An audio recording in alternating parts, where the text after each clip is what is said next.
inson ekologik madaniyatga ega bo'lishi kerak. Ekologiya faqat tabiat emas, bu iqtisodiyot, bu sog'liqni saqlash degani.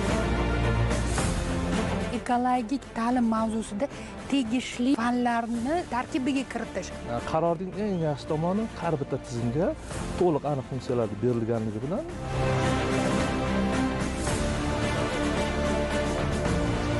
har bir mahallada har oyda qarorda alohida belgilanayapti.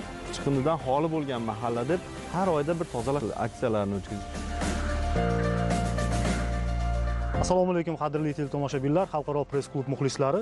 Hamisha dolzarb ahamiyatga ega bo'lgan ekologiya masalasi bugungi davlat siyosatining ustuvor yo'nalishi har bir fuqaroning shaxsiy mas'uliyatiga aylanmoqda. Xalqaro press klub o'zi ekologik mavzu, bu ekomadaniyatni yuksaltirishga bag'ishlangan sessiyalarni bir quvonch bilan qabul qilamiz. Juda qiziqarli bo'ladi. Bu hammamizning burchimiz hisoblanadi va bugungi sessiyamizni o'tkazishdan maqsad kuni kecha O'zbekiston Respublikasi Prezidenti Shavkat Mirziyoyev tomonidan imzolangan 2030-yilgacha bo'lgan davrda aholini ekologik madaniyatni yuksaltirish konsepsiyasini tasdiqlash to'g'risidagi qarori ijrosiga bag'ishlanadi. Hurmatli spikerlar, xush kelibsizlar. Bugun soha vakillari bilan ekologik madaniyatni qanday yuksaltirish bo'yicha gaplashamiz. Yuqorida aytdik, muhtaram prezidentimizning qarorlari mana imzolandi. Abshukur aka, mana shu qarorni mazmun mohiyati haqida, uni ahamiyati haqida qisqacha marhamat. Davlatimizda so'nggi 5-6 yilda davlat tomonidan ekologik barqarorlikka erishish yo'lida juda katta amaliy ishlar qilinyapti. Orol dengizining qurigan tubida amalga oshirilgan qariyb 2 million gektarga yaqin maydonda amalga oshirilgan yashil qoplamalar ishlari, yashil makon umummilliy loyihasi doirasida amalga oshirilayotgan ishlar. Bu ichki siyosatda bo'ladigan bo'lsa, tashqi siyosatda davlatimiz rahbari tomonidan 12 ta rezolyutsiyaning asosiy qismi bu ekologik tashabbuslar bilan bog'liq bo'lgan ishlar ekanligi, demak bundan ko'rinib turibdiki, davlatimizda ekologik barqarorlikka erishish yo'lidagi amaliy ishlar ortga qaytmas jarayonga aylangan. Bugungi ekologik inqirozlarning sababchisi ham, oqibatini keltirib chiqaruvchisi ham, uni kerak bo'lsa bartaraf etuvchisi ham inson. Demak, inson ekologik madaniyatga ega bo'lishi kerak. Aholimizda, ayniqsa yoshlarimizda ongida ona tabiatga mehr muhabbatni, tevarak atrofga mehr muhabbatni, ehtiyotkorona munosabatda bo'lishni qon-qoniga singdirishimiz bu juda ham muhim. Rivojlangan davlatlar misolida, masalan, deylik Yaponiya, Koreyada o'nlab yillar davomida aholiga psixologik nuqtai nazardan ekologik ongning o'zgartirish va madaniyatni yuksaltirish bo'yicha qilingan ishlar bugun jamiyatda natijasini beryapti. Davlatimiz rahbarining kuni kecha 15-may kuni qabul qilingan aholi o'rtasidagi ekologik madaniyatni rivojlantirish konsepsiyasi to'g'risidagi 184-sonli qarorida biz endi mamlakatimizda ekologik madaniyatni jamiyatda yuksak bosqichga olib chiqishga sabab bo'ladigan, imkon beradigan bir qaror desak bo'ldi. Bu tarixiy qaror.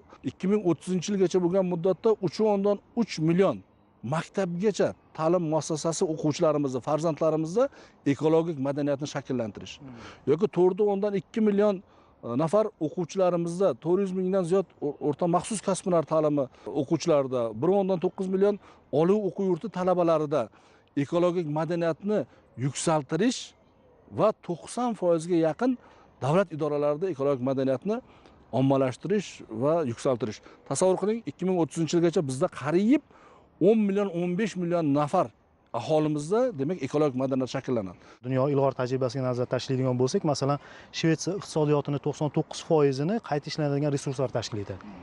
Shuning uchun ham to'g'ri anglashimiz kerak, bu ekologiya faqat tabiat emas. Bu iqtisodiyot, bu sog'liqni saqlash degani. Mohira opa, marhamat. Aytish mumkinki, bugun juda ham ko'p odamlarda shunaqa qotib qolgan fikr bor. Tabiat bizga hamma narsani yetkazib beradi. Biz undan bemalol foydalanishimiz mumkin. Yo'q, tabiat ham bu bizga berilgan omonat narsa. Biz kelajak uchun uni yetkazib berishimiz kerak.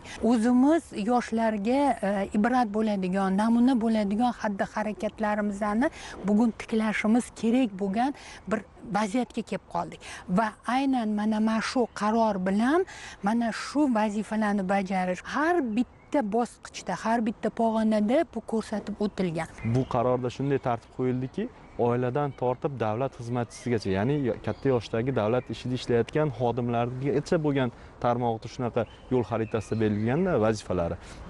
Bu yerda oilada shu yashil iste'mol qoidalariga rioya qilish, maktablarda, bog'chalarda jonli burchaklar, atrof muhitga ehtiyotkorona munosabatda bo'lishda belgilangan tartiblar, shu har bir yo'nalishda hayotimizda bitta insonda hayot yo'lida uchraydigan har bir sohada o'ziga xos vazifa belgilab qo'ygan. Bu o'z navbatida bu qarorda agar mukammal biz ijrosini ta'minlay olsak, ekologik madaniyatli fuqarolarimiz safini kengaytirgan bo'lamiz. Hurmatli spikerlar, endi shu paytgacha ko'plab hujjatlar qabul qilindi, qaror farmonlar bor, konstitutsiyada hatto belgilab berildi. Bu qarorni avvalgi hujjatlardan nima farqi bor? O'zi qaror, hujjatlar, farmonlar bu 50% ish, doim aytamiz 50%, lekin uni amalga oshirish mexanizmi yana 50% ishdi. Davlat rahbarining mana tashabbuslari bilan, siyosiy irodalari bilan mana shunday hujjat qabul qilindi. Endi nimalar o'zgaradi mana shu qaror bilan? Shu Xudo xohlasa, marhamat. Mamlakatimizda keyingi yillarda chiqariladigan qarorlar aynan jamiyatimizning zarur va kechiktirib bo'lmas muammolari, masalalari yuzasidan kelajakda demak qilinishi lozim bo'lgan ishlar yuzasidan chiqarilyapti. Muammolar yetarli, lekin davlat o'ziga yuklatilgan vazifani, konstitutsiyada belgilangan yelkaga olgan vazifani bajaryapti. Endi jamiyat bunga faol bo'lishi kerak. Aholi o'rtasida ekologik madaniyatni yuksaltirish konsepsiyasi to'g'risidagi qarorda muammoni kim yechadi? Qachon yechadi? Qanday yechiladi? Va uni mablag'igacha ko'rsatib berilyapti. Ya'ni bu qarorni oddiy til bilan aytadigan bo'lsak, qo'li oyog'i bilan qilib berilyapti. Demak, bu yerda biz manfaatdormiz, aholimiz manfaatdor.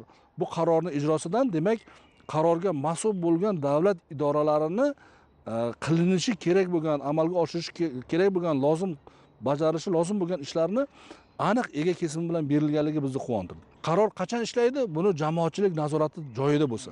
Jamoatchilik nazoratini kim qiladi? Jamoatchilik nazoratini aynan bizning sohamiz bo'lganligi uchun O'zbekiston Ekologik partiyasining ko'p ming sonli jamoasi, faollari va partiyamizning xalqimiz tomonidan saylangan deputatlari bo'lgan amalga oshiriladi. Men o'ylayman, hamjihatlikda buni amalga oshirish jamiyatimizda tabiatni sog'lomlashtirishga olib keladi. Tabiat sog'lom bo'lsa, jamiyat sog'lom bo'ladi. Demak, jamiyati sog'lom bo'lgan davlat barqaror va bardavom rivojlanishda davom etadi. Mohira opa, ekologik bilimlarni ommalashtirishda nimalar rejalashtirilgan? Bunday ekologik madaniyatni oiladan boshlanganligi. Hech qaysi hujjatda oila to'g'risida bunday vazifalar qo'yilmagan edi. Endi yana bir narsani aytib o'tish kerakki, bu konsepsiyada o'sha darsliklar masalasi, ilmiy yondashuvlarga e'tibor qaratish masalasi qo'yilgan.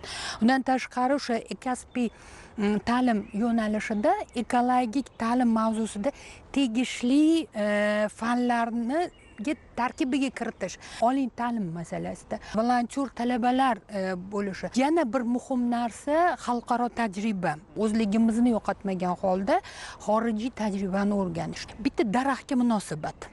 Daraxtni kim eksa, bola tug'ilganda daraxt ekilgan. Har bitta farzand uchun daraxt ekilgan. Mana shu qadriyat bo'lgan. Bu qadriyatlar chet ellarda hali davom etyapti. Bu saqlanib qolganligini ko'rishimiz mumkin. Bu ham bir masala. Yaponiyada shunday gap bor, ekologiya yo'rgakdan boshlanadi. Chaqaloq tug'ilgandan boshlanadi. Koreyada, Germaniya tajribalarini ko'rdik. Bog'cha yoshidagi o'quvchilarni, bog'cha yoshidagi farzandlarni 65-70% mashg'ulotlari ona tabiatga muhabbat, ekologiyani, atrof-muhitni musaffoligini saqlashga yo'naltirish, chiqindini saralash, madaniyatini o'rgatish, mana shularga bag'ishlangan. Bizda bo'lgan bu qadriyatlar, afsuski keyinchalik bee'tibor bo'ldik, unutildi. Bugun aynan mana bu qaror bilan endi qayta hislar uyg'otilyapti. Chunki bizga aynan bog'cha yoshidagi, oiladagi tarbiyalanuvchi bolalarga ekologik bilim, madaniyat, tarbiyani bersak, u toshga o'yilgan naqsh kabi jon-joniga singadi. Va biz ham ajab emas, yaqin 10 yil, 20 yil ichida yaponlardek, koreyslardek, rivojlangan davlat mamlakatlaridek ekologik madaniyatga erishsak. Yaponlarda bolani tarbiyasi o'sha yo'rgakdan boshlansa, bizda ona qornidan boshlangan o'zi aslida. Chunki embrion o'sha mutaxassislarning fikriga ko'ra, embrionning rivojlanishida birinchi quloqli rivojlanadi. Ona qanday musiqa eshitsa yoki bir kitob o'qisa, u bolaga to'g'ridan-to'g'ri ta'sir qiladi va bola shunga qarab dunyoga keladi tarbiyali bo'lib. Bu aslida biz eko madaniyatni demak nafaqat yo'rgakdan, balki onadan boshlashimiz kerak. Bu oiladan deganingiz shuning uchun to'g'ri. Bu qarorda ham xotin-qizlarga alohida e'tibor qaratilgan. Doktoranturada ta'lim olayotgan qizlar uchun ham qarang, hududlar kesimida kvotalarni yana ko'paytirish masalasi. Demak, qanchalik ayol kishi ko'proq ilm izlasa, mana yana aytamiz, u homila eshitadi, u izlanadi xotin-qizlar, bejizga emas. Bu ham yana qaytamiz oilaga, oilada ayollarni yana o'sha ekologik madaniyatni yana ham yuksaltirishda xotin-qizlarga bo'lgan yana bir mas'uliyat, yana bir vazifa, yana bir ishonchda. Juda kompleks bir qamrov bo'libdi. Deputatlarning roli qanday bo'ladi? Umuman buni targ'ib qilish yoki joylarda o'sha qandaydir qonunbuzarliklarni oldini olish bo'yicha deputatlarimizning roli qanday bu? Davlat dasturi 1 yillik bo'ladigan bo'lsa, bu qaror 2030-yilgacha har 2 yilda yangilanadi-da va bu qaror ijrosi yuzasidan Vazirlar Mahkamasi mas'ul idoralari, vazirliklar Ekopartiyaning Oliy Majlis Qonunchilik palatasidagi fraksiyasi oldida, umuman Oliy Majlis Qonunchilik palatasi oldida hisob beradi. Demak, bu joyda bizning birinchi o'rnimiz bu jamoatchilik nazoratini qilish. Hozirdanoq 4 ta qonunga o'zgartirish, qo'shimcha kiritishni rejalashtirdik. Mahalliy davlat hokimiyati organlari to'g'risidagi qonunga o'zgartirish, qo'shimcha kiritish. Tabiatni muhofaza qilish to'g'risidagi qonunimiz bor. Endi bu qonunga o'zgartirish, qo'shimcha kiritiladi. Aynan Ekologiya vazirligining vakolatlari va ularning vazifalarini aniq belgilash nuqtai nazaridan. Uchinchisi, davlat mulkini boshqarish, umuman yer kodeksiga o'zgartirish, qo'shimchalar kiritishni biz taklifini bermoqchimiz. Qolaversa, ma'muriy javobgarlik to'g'risidagi kodeksda bir qator ochiq normalar bor. Aynan bugun transport vositalaridan, u avtobus bo'lsin, mana velosipedlardan bo'lsin, mashinalardan bo'lsin, chiqindilarni, axlatlarni uloqtirish holatlari bor. Bularga endi chek qo'yish kerak. Ya'ni qonunchilikni, javobgarlikni oshirish bo'yicha bir qator normalarni kuchaytirmoqchimiz. Partiyamiz faollari bilan joylardagi masalan deylik, ta'lim, targ'ibot, tashviqot jarayonlarida jonli ishtirok etamiz. Butun o'sha maktab, umuman ta'lim muassasalaridagi barcha sport inshootlari va madaniyat tashkilotlarining binolari ochiq bo'ladi. Biz endi o'sha joylarda bu qarorni mazmun mohiyatini fuqarolarimizga, aholimizga, farzandlarimizga yetishtirishda jonbozlik qilamiz. Siyosiy kuch sifatida biz ham javobgarmiz va bu javobgarlikni yelkamizga olamiz.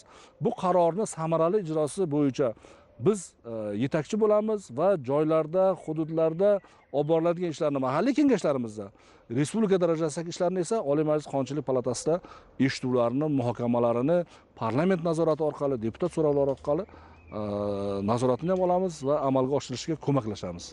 Mana shu ekomadaniyatni rivojlantirish bu oiladan boshlanadi. Keyingi bosqich bu maktabgacha ta'lim muassasalari, maktab ta'limi. Maktablarda nima o'zgaradi? Men davlatimiz rahbari tashabbusi bilan dolzarb 90 kunlik e'lon qilindi. Marhamat, so'z sizga. Nima yangiliklar bor? Nima yangiliklar bo'ladi? Umuman maktabgacha ta'limda ham, maktab ta'limida ham ekologik madaniyat, ekologik ongni rivojlantirish, umuman ekologik ta'lim mavjud. Umuman statistikaga qarasak 380 soat, mana umumta'lim maktabida 380 soatdan ziyodroq dars mavjud. Maktabgacha ta'limga qaraydigan bo'lsak, ilk qadam dasturi belgilangan. Ilk qadam dasturida bolalarni shunchaki maktabgacha ta'lim muassasasida o'yin uchun emas, ularda kompleks tarzda turli xil ko'nikmalar shakllantirish, ularni odatlar deydik, tushunarli bo'lishi, odatlarni shakllantirish bo'yicha, rivojlantirish bo'yicha ishlar qilib kelinmoqda, mavjud. Maktabgacha ta'lim muassasalarida, umumta'lim maktablarida ekologik burchaklarni tashkil etish masalasi. Bizda jonli burchaklar bo'lardi, hozir ham mavjud, ular yo'qolmagan. Faqatgina ekologik burchak bu boshqa narsa. Bola his qilish kerak. U tabiatni, atrofdagi narsalar unga beminnat berilyapti, lekin buni chegarasi borligini, ya'ni o'lchami borligini his qilish kerak. Shuning uchun ekologik burchaklar tashkil etish masalasi, maktabgacha ta'lim muassasalari tarbiyalanuvchilariga ko'proq masalan ularda ko'rish ko'nikmasi yaxshi rivojlanganda, ya'ni o'qish orqali emas, ko'rish orqali, tomosha qilish orqali ular ko'proq ko'nikmalarga ega bo'ladi, o'rganadi, bilim oladi. Shuning uchun turli xil teatr tomoshalari yoki masalan multfilmlar, sahna ko'rinishlari, xuddi shunga o'xshash tadbirlar tashkil etish masalasi ko'ndalang qo'yildi. Interaktiv yo'llardan ham borishimiz kerak. U multfilmlar bo'ladimi, boshqami, lekin tabiat qahramonlari bo'lish kerak-da. Masalan, suv bo'yicha bir tomchini bir jonlantirishimiz kerak. Bir tomchini, uni qiynalayotgani, insonlar bilan yashashga ko'nika olmayotgani yoki insonni unga nisbatan bir tajovuzkor bir munosabati yoki bir oddiy bir nihol daraxt misolida shunday multfilmlarni ko'paytirib, shu aytganingizdek, o'sha vizual tarzda ularni ongiga singdirib borishimiz kerak. Bu yaxshi effekt beradi deb o'ylayman. Masalan, hozir maktab ta'limida to'g'ri biologiya yoki tabiiy fanlar darslarida o'quvchilarga berilayotgan amaliy mashg'ulotlar, topshiriqlar, loyiha ishlari orqali tabiatga biz ko'proq ularni bog'lashga harakat qilyapmiz doimiy ravishda. Balkim biroz natijaga erishyapmiz, lekin bu qaror orqali ko'rishimiz mumkin. Mana bolaning umri hisoblasak, maktabgacha ta'lim muassasasidagi umrini deyarli 8 soat maktabgacha ta'lim muassasasida.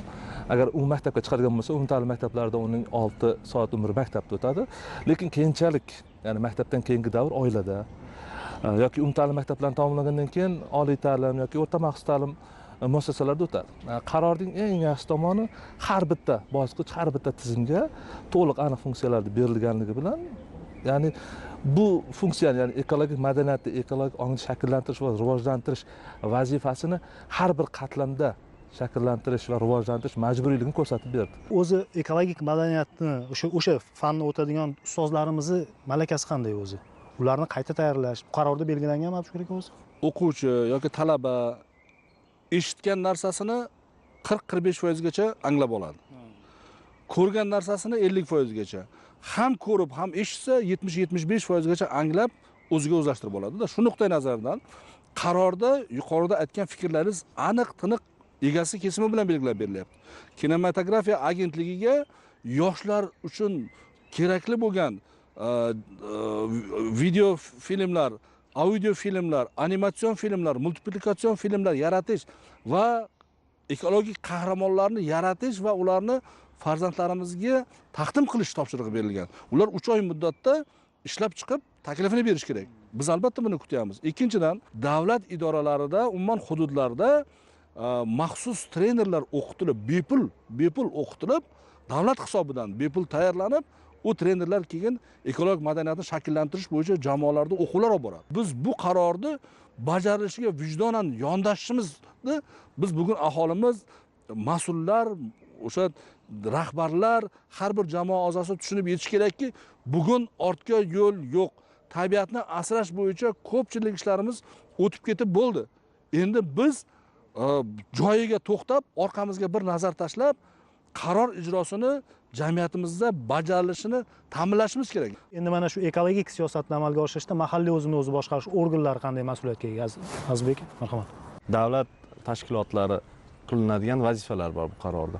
Endi har bir davlat tashkilotida albatta oilada mana oila boshi shunga nima bo'lish kerak? O'rnak bo'lish kerak. Har bir qilinayotgan ijobiy ishga ham, salbiy ishga ham oila boshi o'rnak bo'ladi-da. Davlat idoralarida ham xuddi shunday. Albatta davlat idorasini shu tashkilotga rahbarlik qilayotgan odam shu ekologik madaniyatni o'zi o'rnak bo'lib, o'zi boshlab bergan taqdirdagina xodimlari ham shunga harakat qilib boradi-da. Agar rahbari bu atrof muhitni asrashga qaratilmagan boshqa harakatlar qiladigan bo'lsa, bu xodimlarni ham shu yo'ldan yetalab oladi. Chunki bu idorada atrof muhitni asrashga yoki bo'lmasam shu tabiatga ehtiyotkorona munosabatda bo'lishga qo'yiladigan tartib tamoyillar amal qilmaydi. Shuning uchun hozir bu yerda ham qarorda bir qator vazifalar belgilangan. Hatto bitta oddiy narsani aytadigan bo'lsam, har bir davlat tashkilotlarining, idoralarining o'zining maxsus veb-saytlari bor. Hozirgi kunda mana raqamlashtirish zamonida yashayapmiz.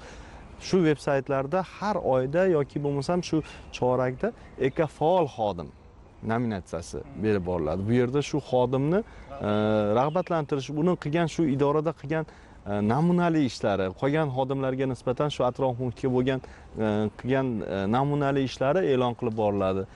Bu nominatsiyalarni olgan xodimlarni rag'batlantirish tizimlari. Keyinchalik bosqichma-bosqich boshqa xodimlar ham ularning orqasidan ergashishni boshlaydi. Bu orqali bitta idorani biz atrof muhitga bo'layotgan nimasini, ta'sirini o'zgartira olamiz. Bu endi mahallaga ko'chadigan bo'lsak, agar mahallalarda ham hozir qarorda belgilanyapti, volontyor guruhlarni tashkil qilish mahallalarda ham, ko'ngillilar guruhlarini tashkil qilishda har bir mahallada har oyda qarorda alohida belgilanyapti. Chiqindidan xoli bo'lgan mahalla deb har oyda bir tozalash aksiyalarini o'tkazish yoki bo'lmasam yashil makon umummilliy loyihasi davomida yangi daraxt, yangi nafas loyihasini amalga oshirgan holda eko chempionatlar. Bu ham mahallada ham davlat idoralarida yoki bo'lmasam yoshlar o'rtasida tashabbuslarni ilgari surib shunaqa targ'ibot ishlari yoki bo'lmasam shunday amaliy ishlarni qiladigan bo'lsak, albatta biz ekologik madaniyatni yuksaltirishga albatta tezroq erishamiz deb o'ylayman. Bizda mana saylov qonunchiligimizga kiritilgan o'zgarishlarga ko'ra, davlat hokimiyatining boshqaruv tizimini takomillashtirish to'g'risidagi qonunga ko'ra bizga hokimlikning, davlat boshqaruvidagi quyi pog'onaning ko'pchilik vakolatlari hududiy kengashlarga berildi. Hududiy kengashlar kimlar? Hududiy kengashlar partiyalardan saylangan deputatlar, xalq tomonidan saylangan deputatlar. Ular aynan mazkur qarorni ijrosini endi hududiy kengashlarning kun tartibiga qo'yadi. Ya'ni Ekologiya vazirligining hududiy boshqarmalari endi bir yilda bir marta yoki yarim yilda bir marta kengashlarga kelib mazkur qarorning ijrosi bo'yicha hisobotlar beradi. Demak, hisobdorlik topshiriq ketdi, uni ijrosi bo'yicha mas'ullar bor. Demak, kim nazorat qiladi? Mahalliy kengashlar. Yuqorida Oliy Majlis Qonunchilik palatasiga shunaqa tavsiyalar berildi. Demak, mana shu vertikal tizim orqali mazkur qarorni ijrosini nazorati ham qo'yilgan. Marhamat, agarda tomoshabinlarga, jamoatchilikka qandaydir murojaatingiz bo'lsa, imkoniyatimiz bor, murojaat qilsangiz bo'ladi. Marhamat. Albatta, bu hayotiy qarorning ijrosini ta'minlashda barcha mas'ullar hamjihatlikda birgalikda harakat qilamiz. Ekologik mavzusi bo'lsa, Xalqaro press klub doim targ'ibotiga tayyor. Biz quvonamiz, bu juda ham dolzarb, bu bizning vazifamiz aslida targ'ib qilish. Tashrifingiz uchun, ajratgan vaqtingiz uchun katta rahmat. Sog' salomat bo'ling.